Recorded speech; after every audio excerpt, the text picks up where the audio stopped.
માંડવી શ્વેતાંબર મૂર્તિપૂજક જૈન સંઘમાં પરમ પૂજ્ય આચાર્ય ભગવંત શ્રી તીર્થભદ્ર સુરીશ્વરજી મહારાજ સાહેબના શિષ્યરત્ન તીર્થરશ્મિ વિજયજી મહારાજ સાહેબ, તીર્થબાહુ વિજયજી મહારાજ સાહેબ અને તીર્થમંગલ વિજયજી મહારાજ સાહેબ આદિઠાણા 3 તેમજ સાધ્વીજી ભગવંત જીન દીક્ષા શ્રીજી મહારાજ સાહેબ અને જીન પ્રતીક્ષા શ્રીજી મહારાજ સાહેબ આદિઠાણા 2 નો ચાતુર્માસ મંગલ પ્રવેશ ધામધૂમથી દબદબાભેર થયો હતો।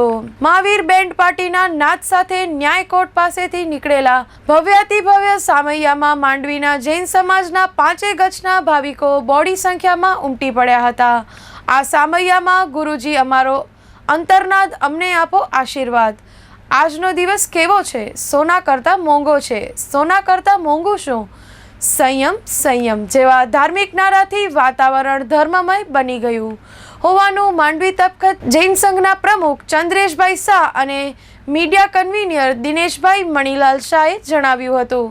આ સામૈયાનું ન્યાય કોર્ટ પાસેથી પ્રસ્થાન થઈ જૈન ધર્મશાળા રોડ, કેટીશા રોડ થઈને આંબા બજાર ઉપાશ્રય સવારના 7:25 કલાકે પહોંચ્યું હતું। ત્યાં મહારાજ સાહેબે પ્રવેશ કર્યા બાદ ચતુર્વિધ સંઘ સાથે કંસારા બજાર, અપના બજાર થઈને મહાવીર સ્વામી જિનાલય પાસે નિર્માણ પામેલા નૂતન ઉપાશ્રય પહોંચ્યું હતું।